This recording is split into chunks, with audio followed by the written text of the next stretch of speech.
Napangiwi ako nang buksan ko ang account ko. Walang bagong notification. Wala man lang nag-vote o comment sa story ko. Kahit 2 araw akong hindi nakapagbukas. Mula sa pagkakaupo sa kama, ay humiga ako at tumingin sa kisame. Tumigil na kasi sa pagsusulat si Javel. Hindi ka magiging sikat na writer dahil mas marami nang magsusulat ng gangster story doon. Iyon lang naman ang alam mong isulat, sabi ko sa sarili ko. Muli akong bumangon sabay titig sa laptop. Isa ako sa mga lalaki na nagsusulat sa naturang website. Mas masaya sana kung mas marami akong readers. Bumuntong hininga ako nang i-click ko ang profile ko. 36 following, 7 followers. Talagang mas marami pa ang pinafollow ko. Nakakalungkot lang. Teka, ano kaya kung mag-try ako ng ibang genre? Pero anong genre naman? Ano kaya kung horror? Tama, horror. Usong-usong horror ngayon. At napapansin ko rin na dumarami ng sikat na horror writer ngayon eh. Why not? Excited kong ini-offer ng Microsoft Word pero bigla akong natigilan.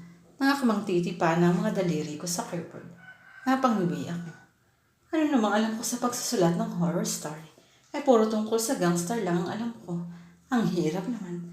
Pero ano kaya kung nagpunta agad ako sa search bar sa Google at nag-type how to copy-paste the stories. Enter.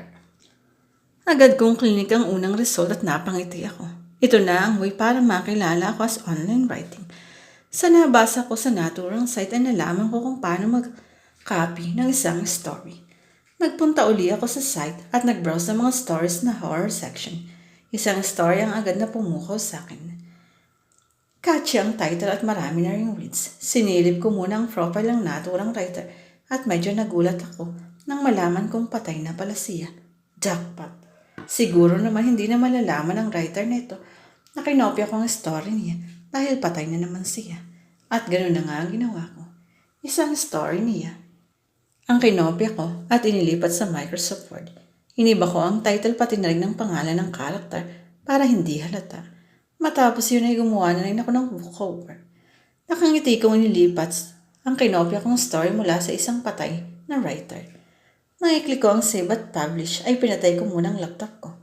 Mamayang 10 o'clock ng gabi, i-check ko uli ang account ko sa naturang website. May 1 oras pa ako para umidlip. 10 o'clock p.m. Nagising ako sa lakas ng alarm ng cellphone. Pupungas-pungas ako na binuhay ang laptop ko at punta agad sa site. Ganun na lang ang saya ko nang makita ko na may 66 words na agad ang kinopya kong story. At may 6 na comment at 13 votes na rin. Isa-isa kong binasa ang mga comments. This is creepy. First chapter pa lang panalo na. Update na po, author. Looking forward sa next chapter. Ang galing mo, Javel. Update na po. Ang ganda. Natatakot na tuloy akong matulog. Ang ganda ng pagkakasulat mo. Keep it up. Pabasa naman po ng story ko. Heto po ang link. Hindi ko alam pero nakaramdam ako ng saya sa mga nabasa ko. First time na dinagsa ng comments at votes ang story ko. Here, hindi ko pala ito story.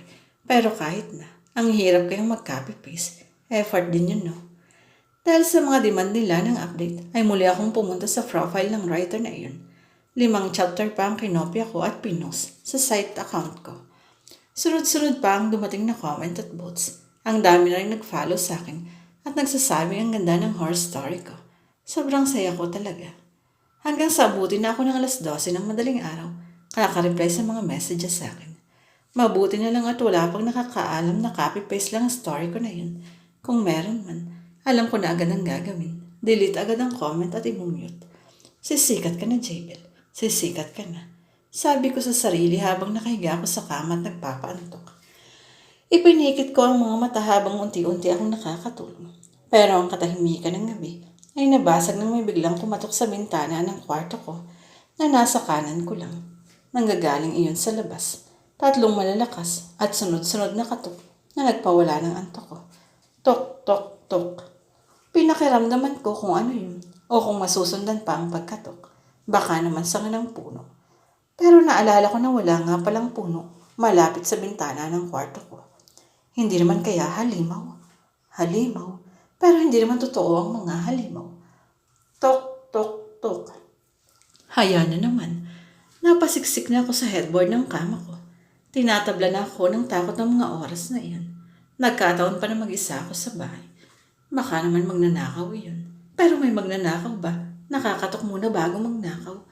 Wala naman eh. Siguro naman yung mga bata lang na nakakatuwa na katukin ng bintana ko. Naglalaro siguro.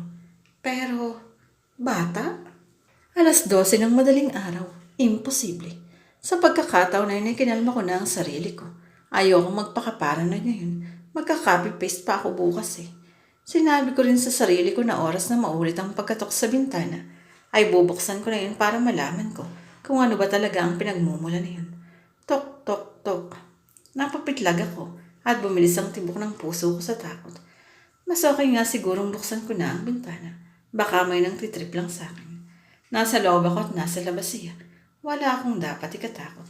Hindi kagad siya makakagawa ng kung ano kung balak niya akong saktan dahil may grills naman ang bintana ko. Huminga ako ng malalim at naglakad papunta sa bintana. Bubuksan ko na kaysa mabaliw ako kakakinig sa katok na yun. Inisip ko na agad na nakakatakot ang makikita ko para hindi na ako mabigla. Tinanggal ko na ang lock ng bintana at binuksan niya yun. Nanlaki ang mga mata ko sa nakita. Parang tumigil ako sa paghinga at sa sobrang takot ko ay hindi na ako nakasigaw at nakagalaw. Copy-paste pa more. Sabi sa akin ng taong may maputlang mukha. Nanlalaki ang pupula niyang mata at may nakakatakot na ngisi sa kanyang mga labi mula sa kanyang bibig at mga mata.